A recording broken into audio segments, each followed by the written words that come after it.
జగన్మోహన్ రెడ్డి ప్రభుత్వంలో విచ్చలవిడిగా జరిగిన అవినీతి మీద కూటమి ప్రభుత్వం చర్యలు తీసుకోవడం లేదు అనే అసంతృప్తి పబ్లిక్లో బాగా ఉంది.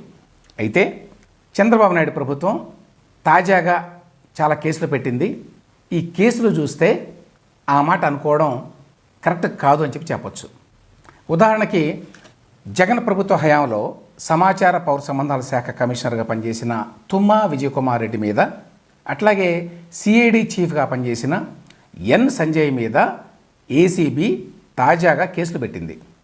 అట్లాగే ఫైబర్ నెట్లో నియమాలు నిబంధనలతోటి పని లేకుండా, అసలు బాధ్యతలు కూడా ఏమీ లేకుండా వందల మందిని తీసుకొని అక్రమంగా జీతాలు చెల్లించినటువంటి అప్పటి ఎండి మధుసూదన్ రెడ్డికి కూడా నోటీసులు ఇచ్చారు. ఇక కాకినాడ పోర్టులో బెదిరించి వాటాలు తీసుకున్నారు అనే ఆరోపణల మీద అప్పటి వైకాపా అనుబంధ వ్యక్తుల మీద దర్యాప్తు కూడా చాలా ముమ్మరమైంది.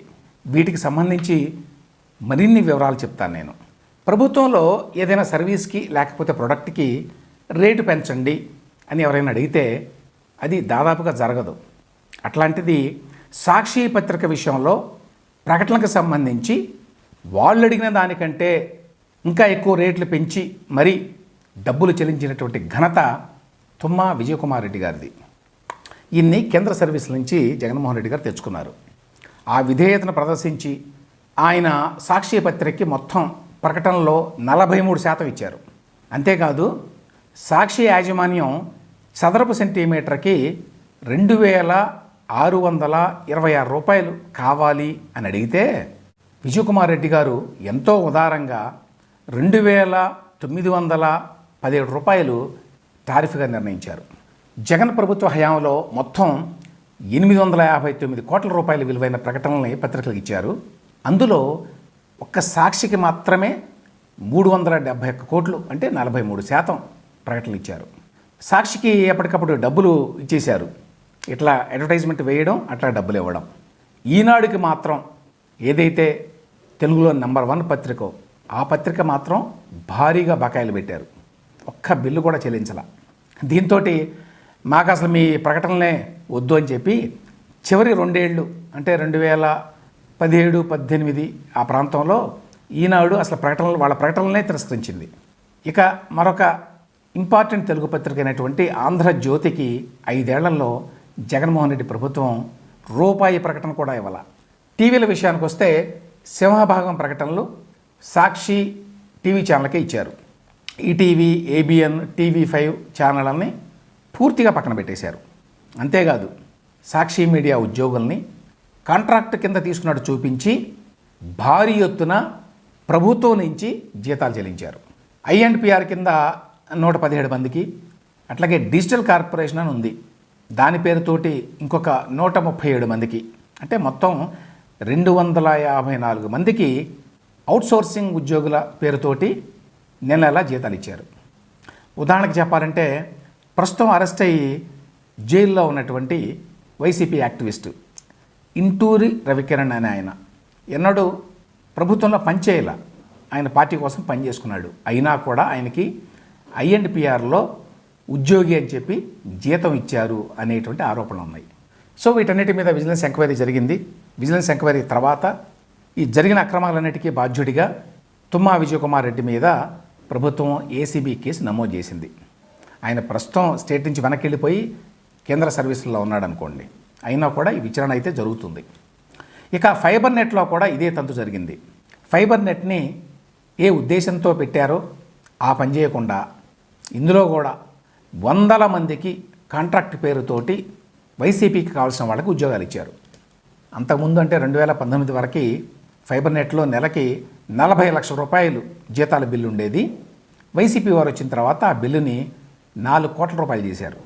గమ్మత్ ఏంటంటే ఇట్లా ఉద్యోగాలకు తీసుకున్నామని చెప్పిన వాళ్ళ వివరాలు కూడా ఫైబర్ నెట్ దగ్గర లేవట. వాళ్ళు ఆఫీస్కి రాకపోయినా, ఏ పని చేయకపోయినా ఫైబర్ నెట్ కోసం నెల జీతాలు మాత్రం టెన్షన్గా చెల్లించారట. అటువంటి వాళ్ళని 410 మందిని ఇప్పుడు గుర్తించి ఉద్యోగాల నుంచి తొలగిస్తున్నామని చెప్పి ఫైబర్ నెట్ చైర్మన్ జీవి రెడ్డి ప్రకటించారు. ఇంకొక 200 మందికి కూడా ఇట్లాగే రిజిస్టర్లో పేరు రాసి జీతాలు ఇస్తున్నారంట. వాళ్ళ మీద కూడా త్వరలో చర్యలు ఉంటాయని చెప్పి జీవి రెడ్డి గారు చెప్పారు. ఫైబర్నెట్కి ఎండి మధుసూదన్ రెడ్డి అని ఆయన. ఈయన కూడా కేంద్ర సర్వీసుల నుంచి తెచ్చి జగన్మోహన్ రెడ్డి గారు నియమించుకున్నాడు. ఇప్పుడు ఈ అక్రమ నియామకాల మీద ఈ మధుసూదన్ రెడ్డి గారికి కూటమి ప్రభుత్వం షోకాజ్ నోటీసు, లీగల్ నోటీసులు ఇవ్వబోతోంది.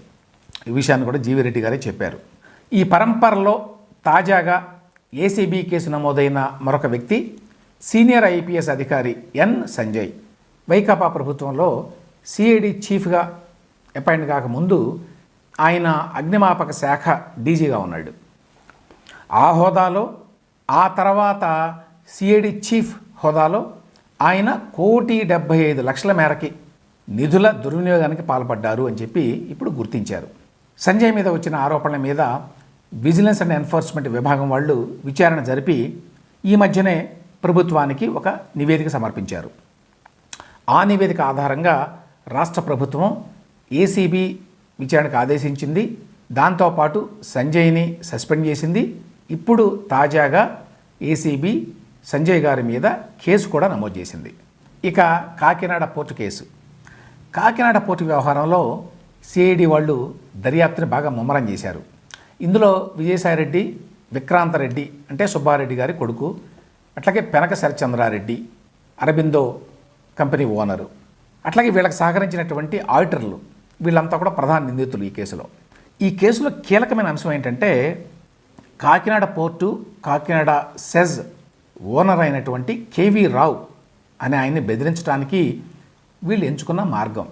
రాష్ట్రంలో పోర్టులన్నింటినీ ఆడిట్ చేస్తున్నాము అని చెప్పి పీకేఎఫ్ శ్రీధర్ అండ్ సంతానం అనే ఆడిట్ కంపెనీని పెట్టి నాటకం ఆడడం. ఎలా ఆడారు ఈ నాటకం? రాష్ట్రంలో పోర్టులన్నింటినీ ఆడిట్ చేయబోతున్నాం అని ప్రభుత్వం జీవోలో చెప్పింది. కానీ నిజానికి ఆడిట్ చేసింది ఒక్క కాకినాడ పోర్టునే. ఎందుకంటే దాని వెనక ఒక దురుద్దేశం ఉన్నది కాబట్టి. సో ఈ ఆడిటర్లు ఆడిట్ చేసి తేల్చింది ఏమిటి అంటే కాకినాడ పోర్టు వాళ్ళు తమ ఆదాయాన్ని చూపించడంలో బోలెడైన అక్రమాలకు పాల్పడ్డారు. దీనివల్ల రాష్ట్ర ప్రభుత్వ ఆదాయాన్ని గండిపడింది. అందువల్ల కాకినాడ పోర్టు యాజమాన్యం 965 కోట్ల రూపాయలు పెనాల్టీ చెల్లించాలి, ప్రభుత్వానికి చెల్లించాల్సి ఉంటుంది అని చెప్పి రికమెండ్ చేశారన్నమాట ఈ పీకేఎఫ్ శ్రీధరన్ సంతానం అనే ఆడిటింగ్ సంస్థ. క్లియర్గా ఏమిటంటే ప్రభుత్వం చెప్పినట్టుగా చేశారు వాళ్ళు. దీని తర్వాత ఇప్పుడు మాకు మీరు చవకగా వాటాలు రాసి ఇవ్వకపోతే 965 కోట్ల రూపాయలకి మీకు నోటీసులు ఇస్తాం, అవసరమైతే మోసం చేశారు అని చెప్పి జైలుకు కూడా పంపిస్తామని చెప్పి వైసీపీ నేతలు, ప్రభుత్వంలో ఉన్న పెద్దలు బెదిరించారని చెప్పి కేవీ రావు గారు ఈ మధ్య ఆయన పెట్టిన కేసులో ఆరోపించిన విషయం తెలిసిందే. ఇందులో విచిత్రమైన విషయం ఏంటంటే అంతకుముందు కేవీ రావు ఇచ్చిన వివరణల్ని ఆడిటింగ్ సంస్థ వాళ్ళు ఒప్పుకోవాలి.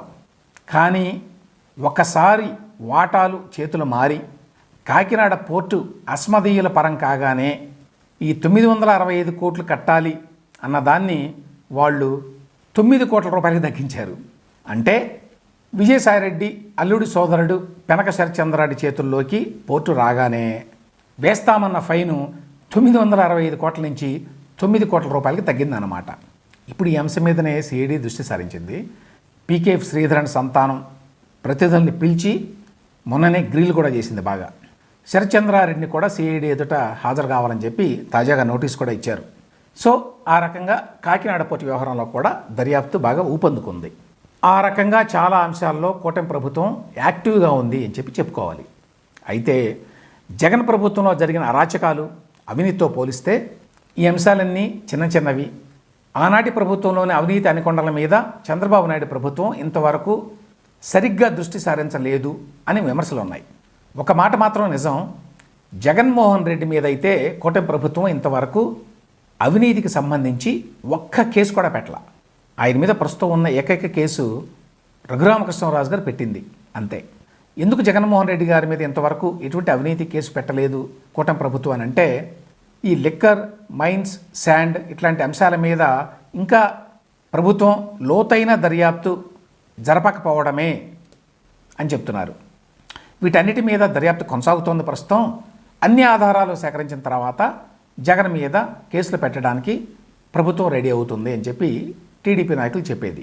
సరైన ఆధారాలు లేకుండా ఉత్తితి కేసులు పెట్టడం మంచిది కాదు అనే విషయం మాత్రం నిజం. హడావుడిగా కేసులు పెడితే ప్రయోజనం ఉండదు అనే మాట నిజమైనప్పటికీ మరీ ఎక్కువ తాత్సారం చేయడం కూడా మంచిది కాదు.